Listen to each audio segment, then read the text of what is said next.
This is So-Called Normal. I'm Mark Hennick.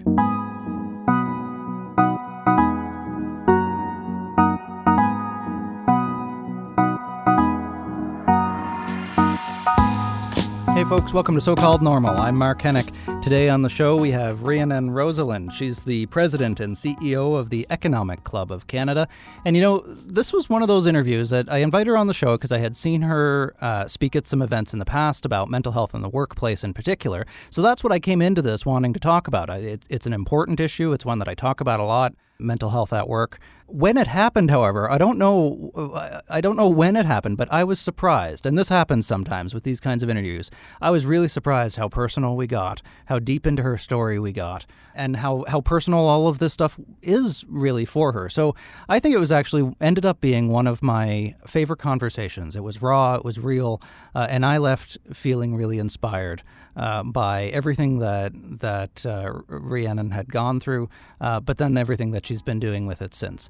So, you know, I think that you'll take that from this episode as well. Please have a listen. Don't forget to subscribe. I'm going to remind you again later. Subscribe and like the episode on Apple Podcasts or whatever major podcast platform you subscribe. So, I'm Mark Hennick. This is So-Called Normal, and this is my conversation with Rhiannon Rosalind.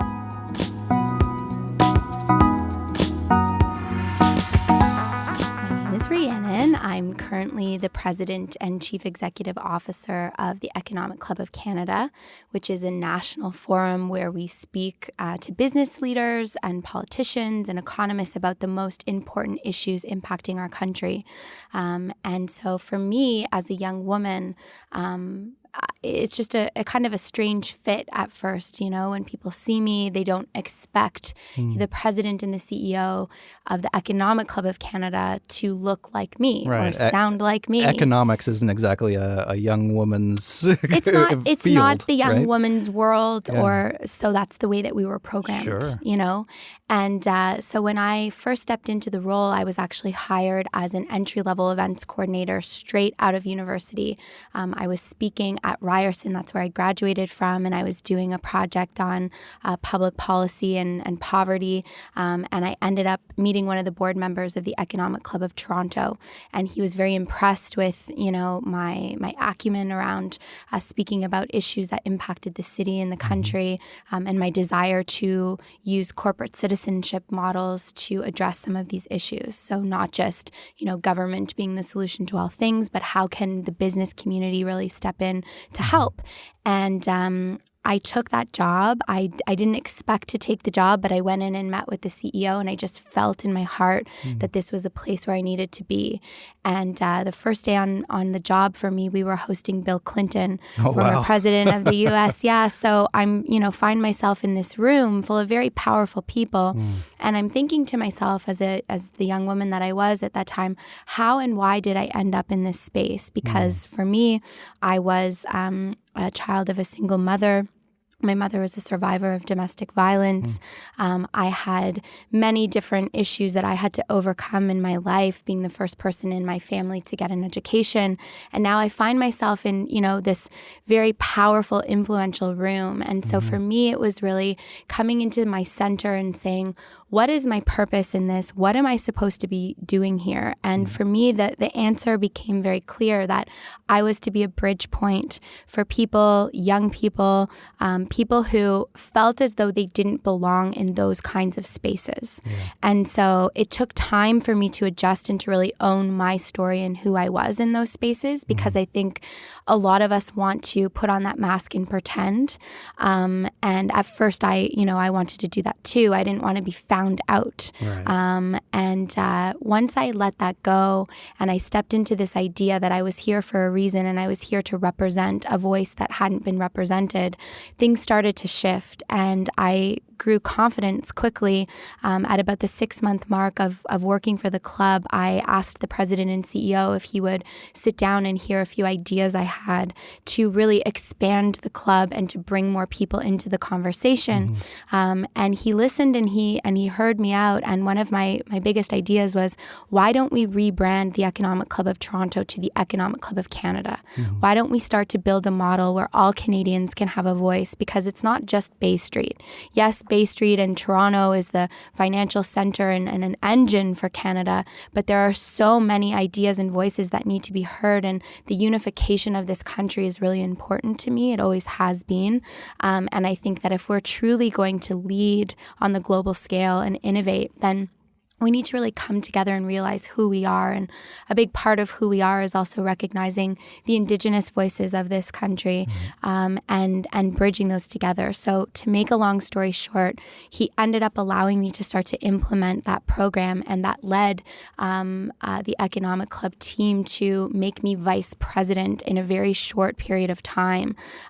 Mark Adler was the founder and CEO at the time, and he looked the part. And so when we would walk into boardrooms, he would step in as, the person they expected to see, but then he would take a step back and he would allow me to speak, and he would allow me to share my ideas. And so he really opened a door for me as a young woman to be able to be heard in spaces that normally I just wouldn't have earned that right yet. Right. Because of all of that stigma. Because of the stigma, because of age, because of this idea that we need 10 letters behind our names before our ideas matter in a room. It also helps if you're a rich white male. 100%. And so for all of those reasons and then some, but what was really special, and again, I'm such a believer in, universal order and things sort of happening for a reason.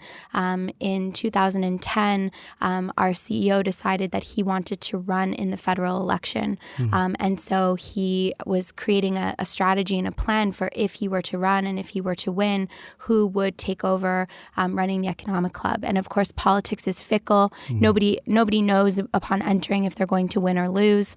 The plan was in place that I would step in as president and CEO if he won.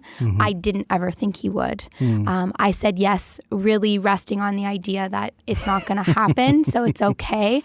And don't I look great to say that I'll do it, but don't actually have to. So I was really resting on that. And of course, when the election was snap called that year, I was now 9 months pregnant with my first child. My husband and I were expecting at the time. And so again, all signs pointed to there's no way that this is going to happen, because it can't. There's just no way. But it did. He was elected May 2nd, 2011. May 23rd, I had my first child. So 2 weeks before having that baby, I stepped into the role as president and CEO. And I can tell you, I've struggled with many things up and down throughout my life, coming from the background that I came from. And there was intense trauma and addiction in my household, and a pattern that I repeated early on in my life. And, anxiety, depression, all of it I've seen, I've shook hands with. But that was one of the hardest times in my life, stepping into that role, the weight of feeling like I had to prove something to absolutely everyone and didn't know whether I had that to prove to myself yet. Being a new mother and just that whole thing for women, it is such a big transitioning point. It is scary. There's no rule book, there's no handbook, and there's so many people around that tell us what that looks like or what that's supposed to be. So for me, I had a lot of naysayers saying, are you just out of your mind? You can't be taking over a national organization 2 weeks before having a child. But here I am, and I did. And, I'm a mother of two now. I've been the owner of the Economic Club of Canada for a couple of years. So I ended up buying the entire organization, and I started the Junior Economic Club, again, because I wanted to be that bridge point for young people to start being involved in these conversations. Yeah. You have such an incredible story, right from your very earliest days, and to really be able to do something that not only was not expected of you, it sounds like, but you had some real barriers to overcome. Can you talk a little bit more about those early days? Where did you grow up? I grew up in Toronto, Bathurst and Finch area in North York. I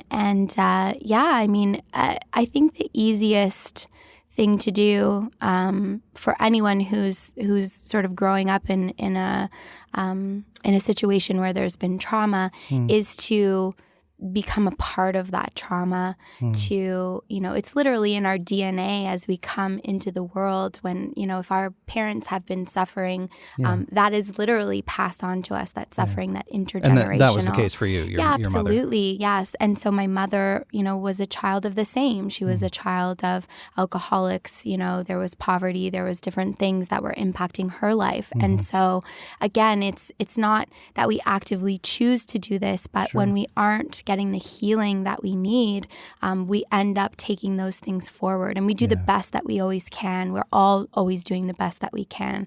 But sometimes we just aren't conscious about what it is that we're holding. So for me, early on, drugs and alcohol became something that I felt comfortable with and that I wanted to experiment with. It was a way for me to release some of that pain that I was experiencing. And how did your mother deal with that, being a single mother at the time? It was so hard. And I'm lucky, my grandmother was involved in raising me. I had uncles around, but everybody had their struggles. Sure. My mom obviously having to work, day and night, sort of multiple jobs in order to make ends meet. And, it's scary, I think, for a parent, especially as I'm a parent now, to watch your child go down that same road that you went down to look for the answers that you didn't find.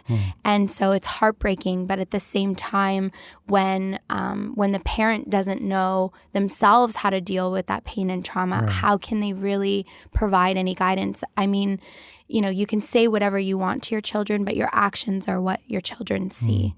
And so my mom was also using, in order to deal and cope. And from an early age, that was something that I was pulled into. And I really surrounded myself with people who were broken like me, because that makes you feel okay. There's safety in that in so many ways. And so when did the moment come, though, that you started to have a revelation or realization that you could break out of that cycle? So at 15 years old, I had been kicked out of school. I failed my entire year of grade 10. I was getting involved with a crowd of people who were lost. I was experimenting now, not just with, marijuana or alcohol, but I was going down the road of, designer drugs, MDMA, crystal meth. And I was starting to really lose myself. I was, down to, 100 and something pounds. And I woke up one morning after just a really crazy night of partying, and I was washing my hands in the sink, and I happened to catch a glimpse of my eyes in the mirror, and I realized I hadn't looked at myself and looked into my own eyes in a really long time. And when I looked into my eyes, something happened. I saw myself, and I knew this feeling started to swell up inside of me, this emotion. I knew this is not my path. And I took a pen and a paper, very dramatically. I ran outside. I just needed to get out. I couldn't breathe inside. And I went out into a large field that was across the street from the apartment that I lived in. And I started to just write. And I started to write and write and cry. And I just thought, I am being called to do something so much bigger than this, not repeat this cycle. I've got to get to school because I don't think I'm going to be a rock star. I got to get... Was that your career plan? It was kind of my fallback. I was like, I'll just be a rock star. That'll work.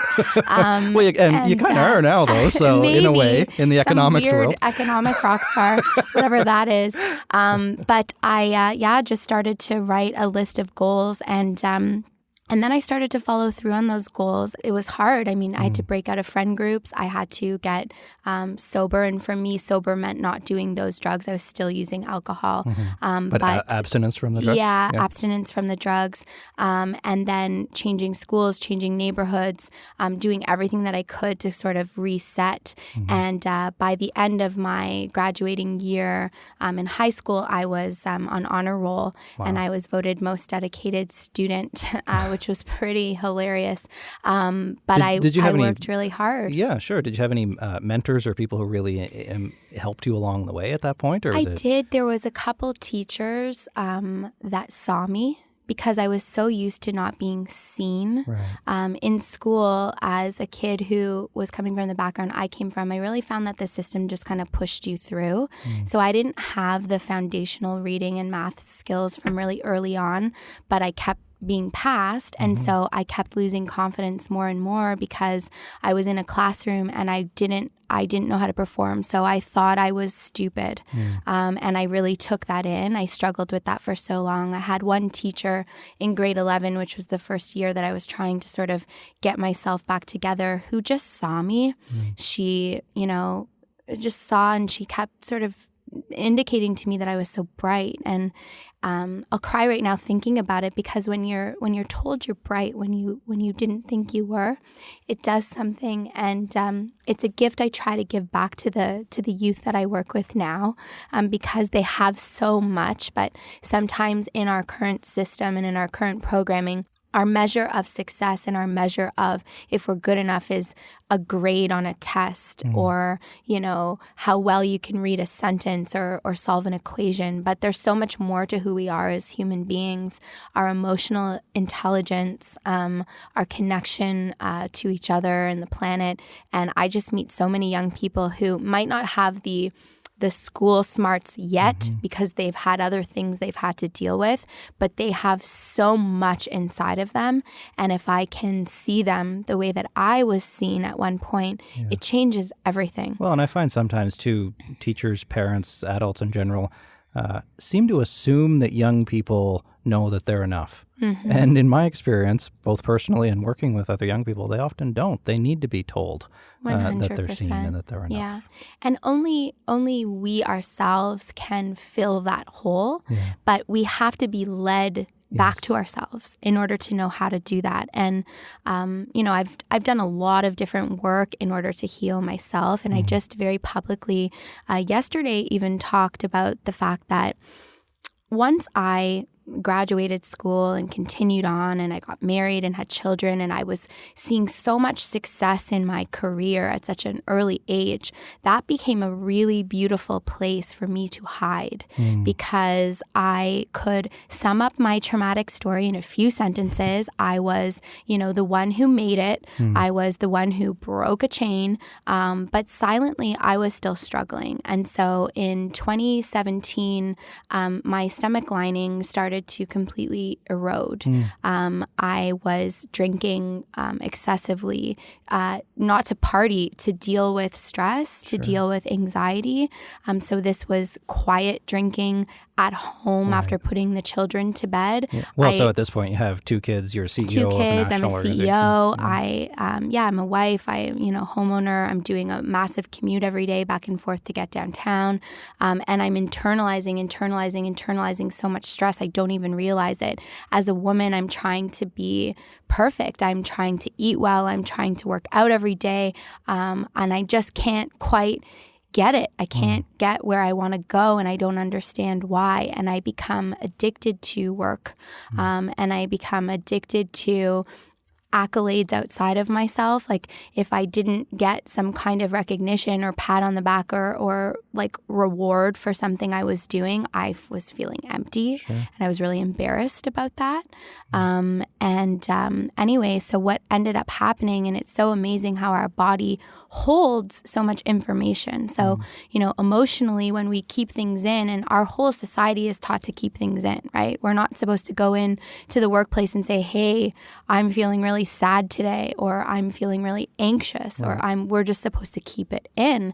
But our body stores that, and there's only so much you can hold. And so, a lot of people who start dealing with bouts of panic or bouts of anxiety, it's really just your body not being able to hold. It could have been something that happened 10 years ago that you didn't deal with, but it's, we're a container, and as we start to fill that container, all of a sudden one day you're in the grocery store line, seemingly nothing's wrong, but you freak out, and it's because your body just kind of had to release. Well, and this seems like an especially unique pressure for women in particular, who now are expected to be professionals at work who never show emotion because you don't want to be seen as, hysterical or weak or soft, all these ridiculous labels. But then at home, especially as a mother and a wife, thinking that you have to fit that gender role probably on some level. Sure. And you have to keep together for the family too. I couldn't keep up.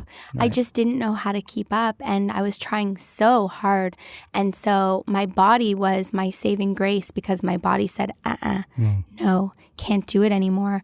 And so it was right before my 10-year wedding anniversary. I was supposed to go on this really special trip, and my in-laws were coming in to watch the kids. And I was, so looking forward to going to Europe for the first time in my life. And I landed in the emergency room a few days beforehand, got an emergency scope, and they just basically said, like, if you don't change your lifestyle, this is what leads to stomach cancer. This is what leads to serious chronic conditions. So they gave me some pills in order to mask the pain for me to go on my trip. And I used those pills, went on the trip, started again having some really deep realizations on the trip, realized I was unhappy in my marriage. 14 years of being with someone, no distraction on this trip. And all of a sudden that started seeping out. And I was so scared. And I just kept drinking and taking the pills to numb the pain. And as we returned from the trip, I had planned, I'd raised $500,000 in capital to do an exchange program with kids from all across the territory of Nunavut and all across Ontario. So I was bringing these 30 kids, and we were going to live on the land in the Arctic, and then we were coming back to Toronto, and we were supposed to be working around creating business ideas born out of truth and reconciliation. Really big, like, heartfelt project that was everything to me. So I kept taking the pills because I didn't have time to make the change yet, and I had so much responsibility. Went out onto the land, never felt more connected to this country in my life than being out living on that land. And a big storm rolled in on our final day, and we had to be rescued off of the land. It was very serious. I really was scared about all of the participants and our safety and security as this storm swelled. But really, the storm was a metaphor for the storm that was swelling inside of me. I thought that I was going to die on this boat. There was 10-foot swells. Gear was being flicked over the side of the boat. I was like, people were being flung around, seasick all over each other. And I prayed for the first time ever. I don't know who I was really talking to, but I just thought, if anyone's listening, is this it? Is this how it ends? Is this where I die? And the truth is, it is where I died, because I got a message that day that I had to get well, because that I had so much to do in this world and so many people that I could help if I could get myself well. Had you died on that boat, would you have been happy with your life? Right. Up until that point. Right. Yeah. And that's the question. And I came back off that boat, and I got home, and I rolled up my sleeves, and I said, it's time to get sober. It's time to get the alcohol out of the equation. It's time for me to be honest, as hard as that's going to be. If I'm not happy in this relationship, if I'm not happy with the way things are going, only I can change that. And so that started what was the biggest transformational year of my life. And I'm only just coming out of it now. And it's led me to be looking at all sorts of different modalities and healing modalities to really dive deep into that process, whether it's working with different counselors or therapists, whether it was going to, Alcoholics Anonymous for support, whether it was traveling the world, going to Nepal, going to different Eastern practice, and meditation became a really big part of my practice in coming and tuning back into myself. So yesterday, I announced what is a new venture that we are getting ready to reveal and start, and that is the Global Institute for Conscious Economics. And what's that? It is my new baby. It's my new gift that I want to give to myself and to the world. It's a place where I want to have conversations with our business community about consciousness, about conscious leadership, about healing ourselves so that we can start to heal the way that we conduct business, the way that we design systems, an idea that profit can't be made at the expense of people. Profit can't be made at the expense of the planet anymore, that profit should be made. Profit is good. Profit is part of sustainable development, but it needs to be done in harmony with people and the planet. And when I got up on stage in front of 1,000 Bay Street leaders yesterday, I told my personal story of the struggles that I was facing not too long ago, which was a hard thing to do. But the reason why I did it is because I know that there were so many people in that room that were feeling the same things. 500,000 Canadians are calling into work sick each week due to mental health, depression, fatigue, anxiety. Well, and you've been learning a lot about this in your tenure as CEO of the Economic Club, 100%. right? And, human capital is the most important thing for the new economy and for the information age going forward. But if we are all half broken going into our roles, if we are not whole, if we are not in a place where we feel well, then how in the world can we keep putting more and more pressure, on the backs of our people for economic growth and for economic prosperity? It just can't work that way. Well, and what role do you think the CEOs, the leaders in organizations have to play in making their companies more balanced in that way? Well, it sounds so woohoo to say it, but it starts with them doing their own personal healing. You cannot just put a meditation room in a headquarters and say, well, there it is, or let's go work out and you'll get points for. It can't work like that. That's very surface. Do you think many business leaders and CEOs are damaged people, unresolved? We're all damaged. Sure. We're all damaged in some way. We're all not damaged in reality, but we've become damaged. We think we're damaged. And the reason why we think we're damaged is because we haven't been taught how to truly express who we are. Every single one of us has trauma. I don't care if you grew up in the wealthiest home in the world. It doesn't discriminate. No, and it's relative in many ways. And it's relative. Yeah, the meaning that you give it. And it doesn't, it could be that you didn't feel seen or loved by your family. It could be that money was the only thing that showed you that you were loved. It could be that you grew up like me where you watched your family just struggling and hurt. It could be any number of things. There's so many, there's such a broad range, but it really starts with that personal work, finding that whole space inside. And then from there, okay, how am I going to help my beautiful, team of people that work for this organization? What is the spirit of this organization and how can it change? What kinds of products, what kinds of services, how will we innovate now that we're coming from that place? And I think for many years in the West, the chakra system is not something that everyone's familiar with, but it's the energy sort of systems of the body. And I really truly believe that in the West, we've been sort of stuck in the third chakra, which is our solar plexus, which is our power center. It's where all of our will, our power, status, all of those things, it's good stuff. You need all of those things.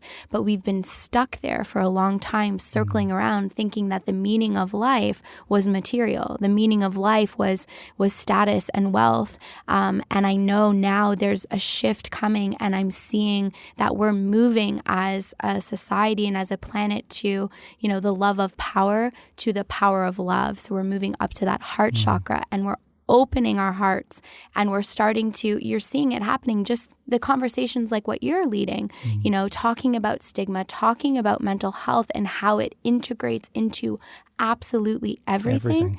Is really a part of it. So this is conscious economics. That's what we're doing right now. We're having a conversation about conscious economics. Absolutely. And what's the response that you got just yesterday speaking to these 1,000 business leaders, suits and crew cuts? I had, grown businessmen coming up with tears in their eyes to me yesterday. I had women coming and surrounding me saying, as the collective of the female, we hear your cry because we feel it. I had letters and emails and people looking me up to be able to say, how can I be involved? I had people who were scared shitless who wouldn't look me in the eye. Sure. I had people who were like, not me, looking at their shoes like, those are the ones who usually need it the most, I find. Yeah, for sure. I had people pat me on the back and say, sorry, you had a tough year. Right. I mean, I had everything and then some in between, and that's okay. That's okay. But what I'm trying to practice practice is just the power of vulnerability. Because if we can put a little bit of vulnerability back into everything that we do, that's where the change comes from. We're just human beings at the end of the day. Title, what I do, doesn't matter. It doesn't matter. I'm the same as you or you know, anyone that there is. I'm the same as the man that's on the street or the young child that's finding their way. There's something that unites us all. And it's coming back to that and then saying, now let's innovate from there. Now let's create economic systems. Now let's talk about how we change our educational institutions, how we change the way that we relate to our Indigenous peoples, all of those things. And again, I think there's such a shift coming there, because as I learn more about Indigenous culture, and I spend a lot of time in the Arctic regions of Canada and with First Nations people, I understand all the knowledge that's there, the knowledge of the planet, the knowledge of our spirits. And I know that there's a shift where, you know, it's not us, the colonizer, coming to teach. It's now time for us to learn. Yeah, to draw upon their wisdom. Now it's time for us to draw upon the wisdom. But the problem is that we've broken so many people as a collective. We've broken so many that a lot of those young people, they've forgotten their own power of their own wisdom. And so right now, the resurgence of the reclaiming of who they are, the reclaiming of languages, the reclaiming of tradition and making that cool again is so important. And that's really something that I want to be a part of. Well, it seems like this shift is relatively recent too, certainly in the mental health space, in the workplace wellness and incorporating vulnerability and balance into the workplace. Truth and reconciliation, certainly. Just in the last 5 to 10 years, it seems like, from my vantage point anyway, we've made incredible progress. I think we're still very early, but have you seen that in your work as well? You know, from when you were first starting out to now, has the conversation changed? The conversation has definitely changed. People are more willing to speak, but I'm scared of where that's come from. So I think that, you know, when you have words like truth and reconciliation enter into the lexicon, everyone starts to be like, okay, better check those boxes. Want to be seen as doing the right thing, but do you really know in your being and in your heart why you're doing it? I know there's a lot of leaders that say, okay, we'll do everything, we'll put the strategy in place, but do we have to keep talking about this? Or like, aren't we already finished now? Like, come on, like how long do we have to talk about something that happened 100 years ago? But I rephrase the question to those people. And I think, you know, think of the one thing that hurt you the most as a human being. Was it the loss of your father? Was it some, you know, a time when your mother hit you or something? And that replay of that emotion and how that you carry that. Are you over it? Is it just gone? Or did it impact you in a way that is deep and that you can't ignore? And I come back to this idea of this intergenerational trauma that exists. It's not going to be gone in an instant. And the healing of ourselves as the colonizer is part of the healing for the Indigenous peoples. Well, as unhealed as we are, as unhealed as they are. And it might take a generation to change that intergenerational trauma. Well, that's the whole idea, right? I mean, Senator Murray Sinclair, who was the chair of the Truth and Reconciliation Commission, said it will take 7 generations. And, you know, that's a really daunting feeling when people hear 7 generations. Then they think, okay, well, then I'm absolved because I can't do anything now. That's 7 generations. But we can only get to that healing in 7 generations if we take action now. That first we step. have absolutely a part to play. Yes. Do you see, especially in your work with youth, with the Junior Economic Club, does the upcoming generation tackle these issues, approach these issues differently than the current generation, which still largely has the power in our society? Yes and no. This upcoming generation, I have so much respect for. I have so much love in my heart for. But unfortunately, the systems that trained all of us who are kind of half working right now are training them too. And so I think that there's a call for more leaders to come forward to ignite our young people and to give them their power. Don't make them wait for their power. Give it to them now and watch them innovate. And that's a lot of the work that we do, is putting our young people in the driver's seat. So last year we brought Michelle Obama to Toronto for her first major address, and I donated half the capacity of the stadium to youth. And what I did is I asked the business leaders that were buying tables, so they were buying expensive tables, and I said that they were only allowed to fill their tables of 10 with 5 executives, and that they had to leave the other 5 seats open. Wow. I got a lot of pushback for that. And then they were like, well, what do you mean? So we can't come unless we do? And that's what it is. And they were like, well, what, can't we bring our sons and daughters? And I said, well, you could buy a ticket for them elsewhere because you have that ability. But no, these seats are reserved. And what we did is we brought in youth that would not normally ever enter a room like that, would not ever get a seat at the table, would not ever be, thought that they deserved to be there. And the energy of what that created was a different kind of conversation. We were talking about the economics of equality with Michelle freaking Obama. So let's do this in a different way. Right. And what happened, and I kind of get tingles and chills just thinking about it right now, there was a transformation that was happening, and it wasn't just for the young people in the room. It was for the C-suite executives. It's a different rebalancing of the power structure. It's a difference in reminding ourselves that a great idea doesn't have to come only from a seasoned person who's had 50 years in, a career. Actually, innovation works the opposite way. It's the fresh eyes. It's the fresh perspective coming in, mixed with, the foundational perspective. Sure. Wow. What happens when those things come together? Yeah. And so our young people, have to be reminded of their power. And our current educational, institution doesn't really set it up that way. We're trying. There's a lot of really good stuff happening. My alma mater, Ryerson, I shamelessly speak about some of the work that they're doing because they're integrating entrepreneurial thinking into every single facet of what they do. Their zone learning, their digital media zone, which is recognized as one of the top incubators in the world right now, is all a footprint of a university that was the underdog, that didn't have the status and prestige against any of the others to say, okay, well, we don't have that, so let's do something different. Right. And they're breeding a different culture of young people that are going into the world in a very different way. Yeah. So it's pretty cool. So what needs to still be done? How do we need to break the system or reinvent the system or even make minor adjustments? What will continue this progress? I think, and this might sound a little radical, but, I'm riding that wave.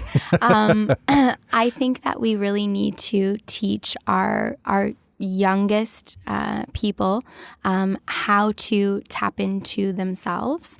To me, that looks like meditation from kindergarten.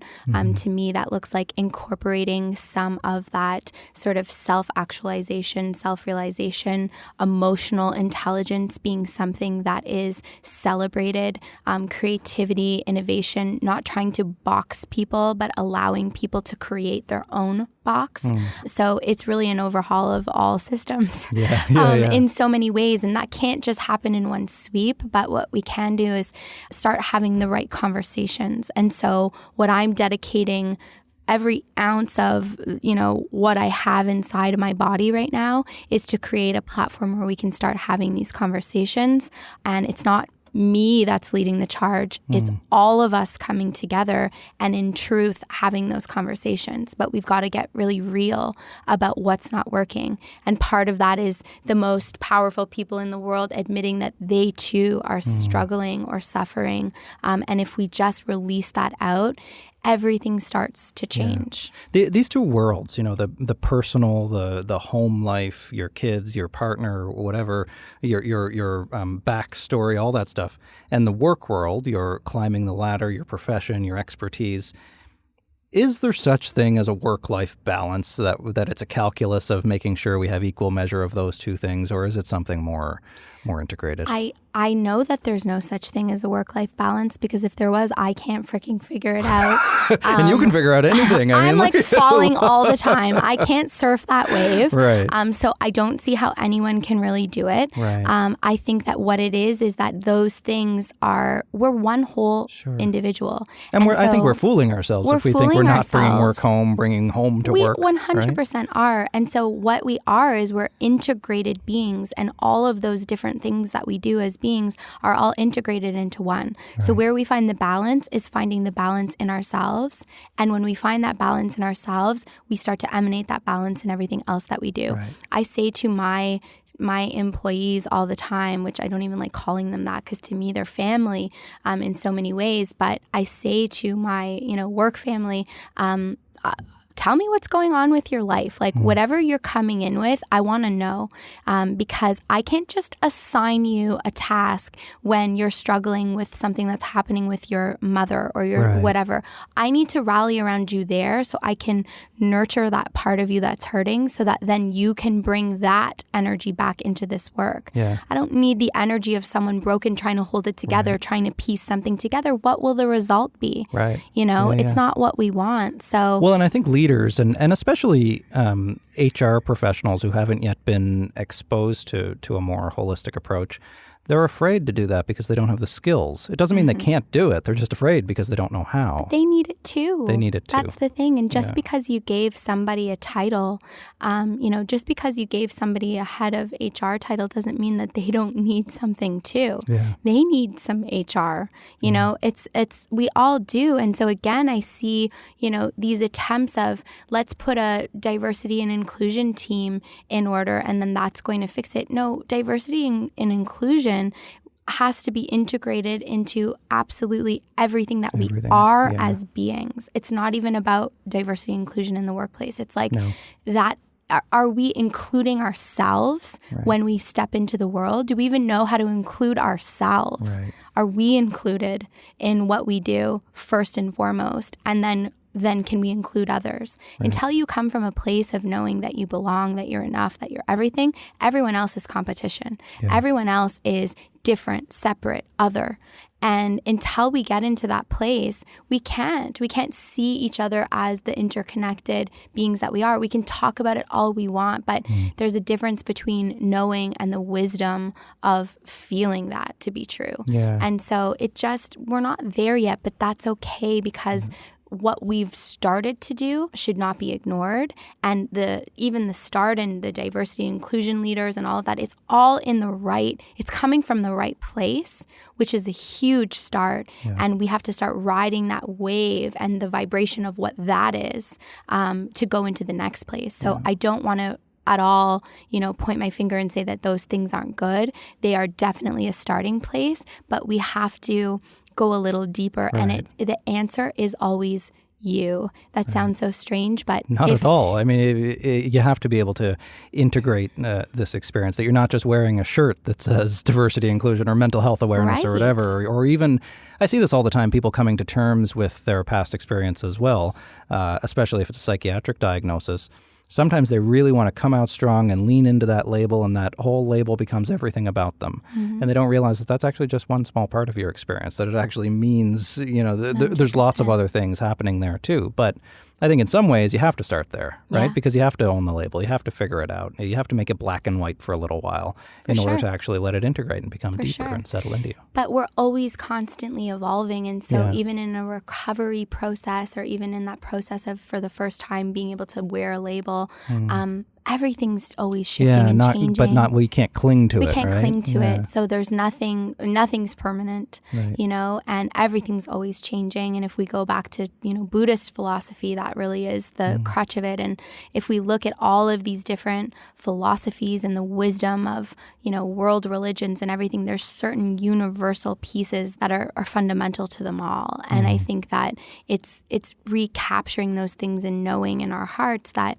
if we're trying to permanently, for me, I was the young woman that was a business leader that was different. So what happens when I'm not young anymore? Right. You know what I mean? Then who am I? Right. And you know, all of us have these different things that we cling to. I was the party girl. I was the fun one. What happens when I don't feel fun today? Right. Who am I then? Yeah. Or, you know, it's realizing that, you know, in order to really know oneself is to know that oneself is always changing. Yeah, and my that's one of the mantras that have gotten me through almost everything, the idea that this too shall pass. Yes. And it applies both to the things we love and the things that we hate. Yeah. And I think that's a beautiful experience to know that. It's so beautiful, but I think we need to really wrap our minds around this shall pass for the things we love. Yes. Because it's easier for us to accept this shall pass for the things that aren't good, actually. Sure. It's the things that are, you know, that we don't want to see go and pass. And so, again, when we remind ourselves that even that good thing will pass, we cherish and relish in the moment of now. So I know I look at my children really differently these days. Maybe it's an afternoon and the sun is just beaming through in the right way and it's hitting my little boy's hair and there's just this stillness, and I take that and I think I'll just eat that minute right now into my heart. It's one of my gifts of this life. And it's just so simple, but we are so busy and distracted. We forget that there are gifts every single day. Yeah, all and around all us. those gifts that we're missing out on every single day because we're not paying attention. 100%. And there's those gifts. It sounds so strange to talk in this beautiful space and to say there's those gifts in the workplace. There's those gifts in the economy. There's those gifts in our political institutions. But we have to remember who we are first in order to find them. And once we remember who we are, we can really start to rebuild something. And I think of Canada as this vast and beautiful land. We aren't a huge population. And I think that we really have an opportunity as a country to lead and to lead the world in this. In so many ways, there's such interconnection into our land mass and who we are. And I think we forget that. When I went and did my journeying and some work in the Arctic, I never felt more Canadian to know that part of our country. I really never did. And we were bringing kids from inner city who just wouldn't have that experience because, you know, it's about $7,000 to $10,000 a flight to get, you know, from one of these Arctic communities just to Ottawa or whatever else. Like, people don't realize there's many barriers to that.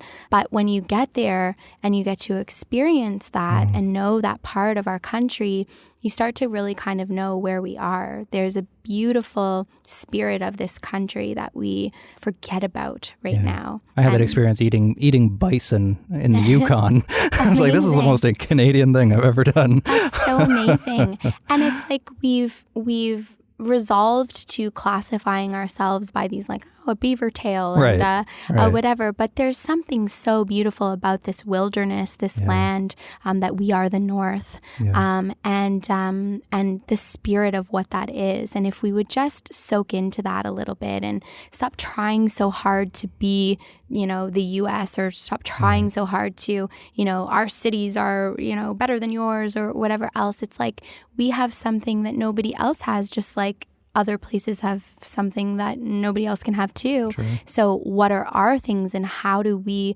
redefine ourselves and start to really lead from a place of knowing who we are as opposed to, you know, pretending or being nervous about who we're not. So, I mean, certainly after the last year, but if you were able to go back in time and look at that 15-year-old girl's eyes in the mirror again, who would you tell her that she is or that she would become? I would tell her that I'm crying, so that's why my voice is doing this. That's how good the question was. I would tell her that she is somebody that's here to heal the planet, and that she has a very important job to do, and that if she could love herself fully, then that love could emanate out to everyone she interacts with, and that she's a gift and life's a gift. And that is something that everyone should know about themselves because it's true. Would she have believed you at the time? Absolutely not. Absolutely not. She would have rolled a big, huge spliff and drank a 40-ouncer in the park and threw up. Yeah. But that's okay. And that was a necessary part of the journey, right? It's a necessary part. And that's the thing too. For me, it's been really making peace with my shadow side, with some of the dark sides.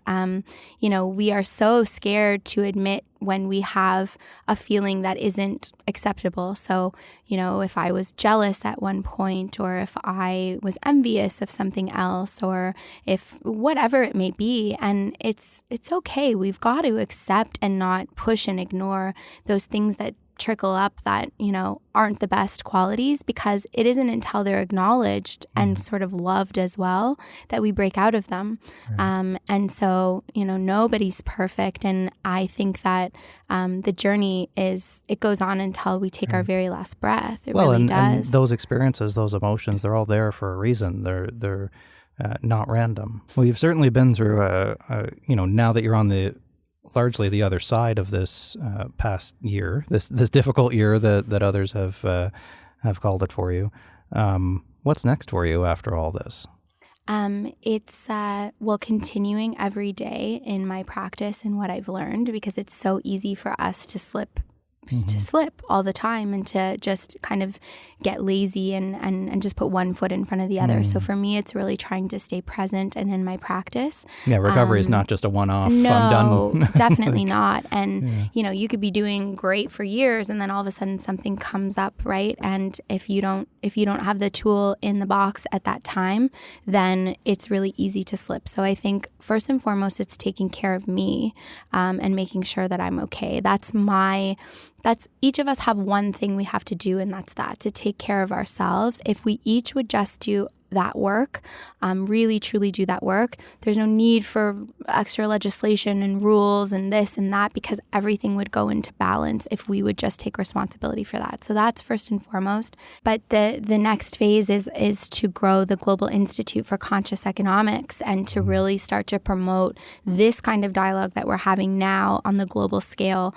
So our first major event will happen in Toronto this spring. So everyone can stay tuned for that. Our website, consciouseconomics.ca, will be up in a matter of days. And that is really where I'm going to pour some attention. We're starting the Junior Consciousness Club as well, which is really just the next iteration of what the Economic Club has been and what the Junior Economic Club has been. It's just bringing consciousness into the fold. We will still be teaching young people about business and finance and economics, but through a consciousness lens. So I'm really excited about what that looks like, what that opportunity looks like, and I feel invigorated again, and I feel, ready to rock and roll. That's amazing. Yeah. I look forward to seeing all these things. You happy? I really am happy. I'm happy. Yeah, it makes me want to cry to say that. I really am happy. Yeah. Thank you so much. You're a beautiful soul.